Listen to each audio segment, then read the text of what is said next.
Mark Andrews, el director de Valiente, me gustaría saber por qué hasta este momento hay un film donde hay una heroína mujer. First of all, I would like to know why up to now we are having a film with a heroine that is a woman. Well, we don't have a big list at Pixar, you know, that says toy, fish, car, monster, robot who falls in love, old man, rats, oh, female, you know. Every idea comes out of the director. It's a filmmaker-driven studio, we like to say. So fellow director Brenda Chapman had this idea out of her own relationship with her daughter at the time, who was a 6-year-old, precocious, feisty. You know, they clashed, you know, as parent and child, and she thought, oh my gosh, what is she going to be like when she's a teenager? So that was the kernel of the idea that she pitched to John Lasseter at Pixar, and John went, that idea has a lot of potential, right? Go develop it, right? And she also said, because I have Scottish descent and I love the Middle Ages and Scotland, I want to set it in Scotland. He's all, that sounds fantastic as a world to explore. Go, you know, develop it. So Brenda started developing it. So it was just out of her own experiences as a person in life that it turns out to be this parent-child, mother-daughter relationship, and therefore our film's heroine is a woman. Okay. Katharine, tú eres la productora de la película. ¿Qué revela de la condición femenina Valiente en este momento? The question is, what does it reveal about the feminine condition at this point, the film? What does the film reveal about the feminine condition at this point?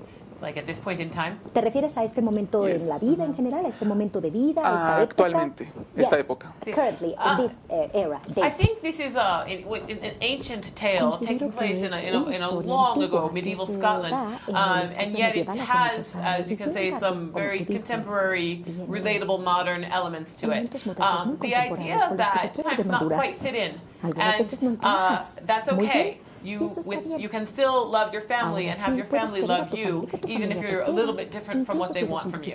Reconciling, you know, who you are versus what the world wants for you, what the family wants for you. This is, I think, universal, and I think it is contemporary, but in a long ago time in this movie.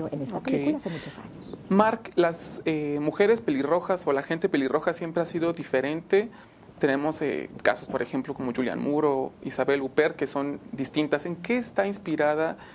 ¿En qué tipo de mujer? Si está inspirada a lo mejor en alguna obra de arte, en alguna pintura o en alguna persona, Mérida.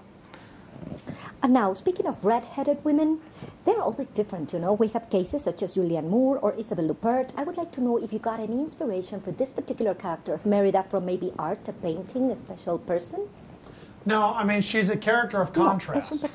You know, a teenager is in a state of contrast. They're in between adolescence and adulthood.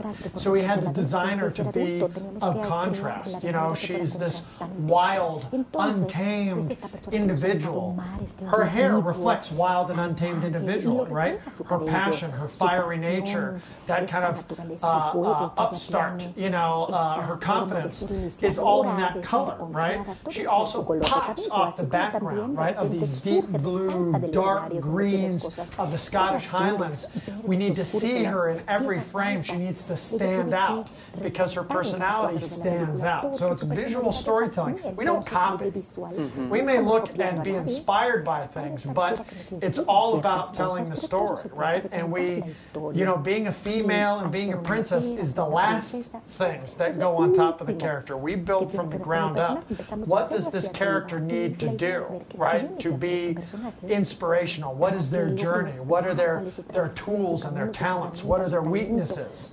How are they going to make mistakes? How are they going to respond to ideas? That's all building a character.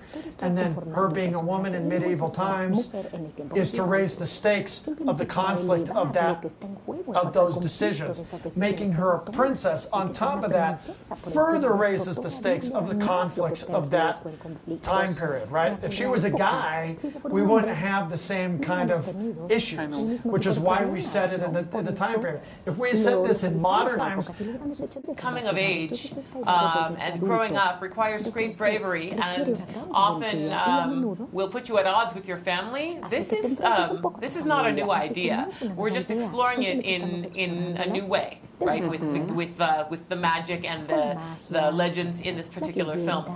But I think set in this time period, what is expected of you, and that is the analogy to this time period. Is what is expected of you, being who you are, where you were born, what nationality, what city you were in, what's your job and your title, what's expected of you, and do we have to live up to those expectations, right?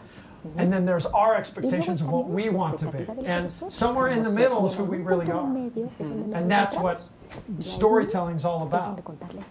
Para terminar, Katharine, me gustaría, yo cuando vi la película pensé que es un híbrido entre la tradición de Disney y la irreverencia de Pixar. ¿Qué opinas de esto? When I watched the film, Katharine, this is my last question, I thought of it like a hybrid that has to do with the tradition of Disney and Pixar being so irreverent as it is. What do you think about this? I think that's an interesting point of view because we have heard some people say it's got some elements of classic Disney fairy tales to it.